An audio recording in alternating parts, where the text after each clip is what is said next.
धन्यवाद अध्यक्ष महोदय, आपने मुझे बेहद महत्वपूर्ण चर्चा पर अपनी बात रखने का अवसर दिया। आज मैं बड़े ही दुख के साथ ये बात कहना चाहती हूँ कि जो महिला विधेयक इस सरकार ने 2023 में पास किया था, आज फिर से उसको लेकर आने की और उसको डीलिमिटेशन और सेंसस के आड़ में छुपाने की जो कोशिश की जा रही है, ये इस देश की महिलाओं के साथ ये सरकार फिर से एक धोखा करने जा रही है।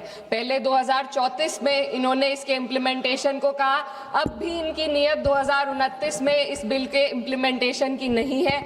ये चाहते हैं कि ये लोग सिर्फ डीलिमिटेशन और अपने हिसाब से करने जा रहे सेंसस के आधार पे महिलाओं को उनके अधिकार देने से रोके।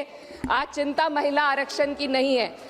महिला आरक्षण बिल तो सर्वसहमति के साथ इसी सदन में 2023 में पास हो चुका है। चिंता इस बात की है कि आरक्षण की आड़ में मन मुताबिक डीलिमिटेशन से कैसे राजनीतिक लाभ उठाया जाए। माननीय अध्यक्ष महोदय, वर्ष 2023 में इसी सरकार ने देश को बताया था कि महिलाओं का आरक्षण केवल नई जनगणना और परिसीमन के बाद ही लागू किया जा सकता है। इसे न्याय और सटीकता के लिए आवश्यक बताया गया, लेकिन अब मात्र 3 वर्षों के भीतर वही सरकार कह रही है कि नई जनगणना की कोई आवश्यकता नहीं है। इन 3 वर्षों में ऐसा क्या बदल गया? क्या संविधान बदल गया या सरकार की प्राथमिकताएं बदल गई? ये अचानक आई तत्परता महिलाओं के लिए नहीं है, बल्कि चुनावी लाभ के लिए है। पश्चिम बंगाल और तमिलनाडु जैसे राज्यों में चुनावी प्रक्रिया चल रही है, इसीलिए सरकार का यह बदलाव किसी ठोस बुनियाद पर आधारित नहीं, बल्कि शॉर्ट टर्म पॉलिटिकल माइलेज पर आधारित है। पहले कहा गया कि अपडेटेड आंकड़ों के बिना प्रतिनिधित्व अन्यायपूर्ण होगा, और आज उसी सिद्धांत को नजरअंदाज किया जा रहा है। ये और कुछ नहीं, सिर्फ और सिर्फ पॉलिटिकल अपॉर्चुनिज्म है।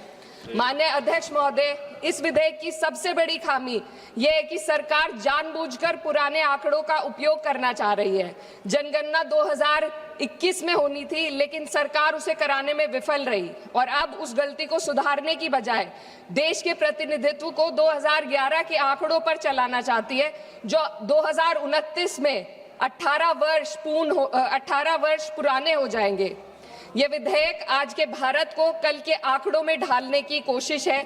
जब नीति लोगों को उनके वर्तमान स्वरूप में देखना बंद कर देती है और उन्हें पुराने समय के आधार पर आंकती है, तो वह केवल असत्य ही नहीं बल्कि अन्यायपूर्ण भी हो जाती है। माननीय अध्यक्ष महोदय, हमारा संविधान एक स्पष्ट ढांचा प्रदान करता है। आर्टिकल 82 ये सुनिश्चित करता है कि परिसीमन जनगणना के बाद हो, और आर्टिकल 81 और 170 ये सुनिश्चित करते हैं कि प्रतिनिधित्व जनसंख्या के आधार पर हो, ताकि हर वोट का सामान्य मूल्य रहे। लेकिन ये बिल सीधे एक व्यक्ति एक वोट के सिद्धांत को प्रभावित करता है। माननीय अध्यक्ष महोदय, स्थिति और चिंताजनक हो जाती है जब हम परिसीमन आयोग को दी जा रही शक्तियों का आकलन करते हैं। यह आयोग सीटों के आवंटन और निर्वाचन क्षेत्रों की सीमाएं दोनों का निर्णय करेगा, और सबसे महत्वपूर्ण बात यह है कि इस निर्णय को किसी भी न्यायालय में हम चुनौती नहीं दी जा सकती। इससे ऐसी स्थिति उत्पन्न होती है जहां सत्ता पक्ष पूरे देश के पॉलिटिकल मैप को अपने लाभ के लिए बदल सकती है, वे भी बिना किसी न्यायिक निगरानी के। इस शक्ति के दायरे को समझने की जरूरत है। आज सीमाएं तय करेंगी कि कौन किसका प्रतिनिधित्व करेगा, किस समुदाय की आवाज सुनी जाएगी और किसकी नहीं। महोदय, डेमोक्रेसी में पावर के साथ साथ चेक और बैलेंसेस होना बेहद जरूरी है।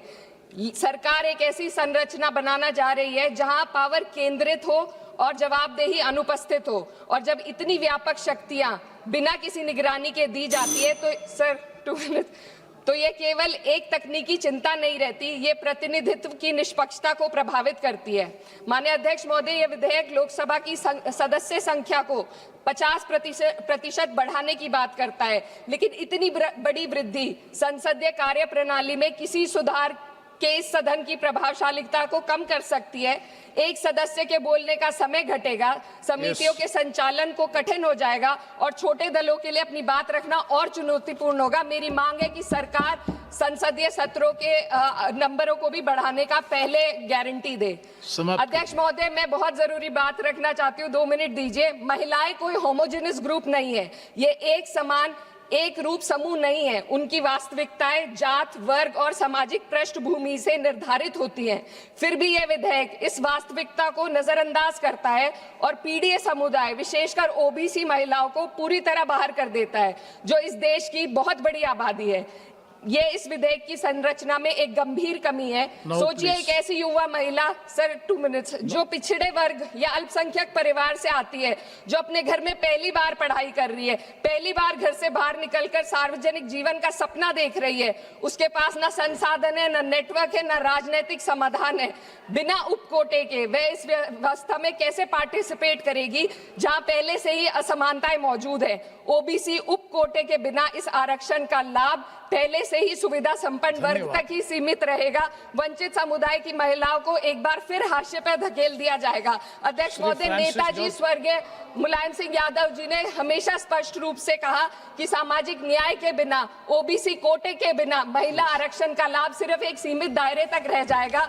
मेरी इसी के साथ साथ कुछ मांगे हैं जो मैं इस सदन में रखना चाहती हूँ। महिला आरक्षण विधेयक की, sir, just too important. No, you have taken sir, just 7 too minutes. important. No, sir, 7. concluding. Already you have taken Sir, 7 just minutes. too important demands.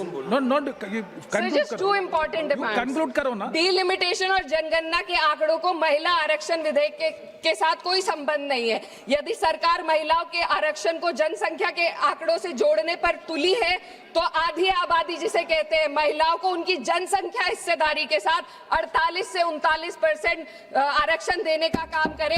महिला विधेयक को डिलिमिटेशन और सेंसस से डीलिंक करके 29 में लागू किया जाए। ओबीसी महिलाओं को आरक्षण दिया जाए। देश की रिलीजियस माइनॉरिटीज की महिलाओं को भी एक कोटा इसमें दिया जाना चाहिए और गरीब वर्ग की महिलाओं के लिए राज्य द्वारा चुनावी खर्च का प्रबंध किया जाए। Thank you.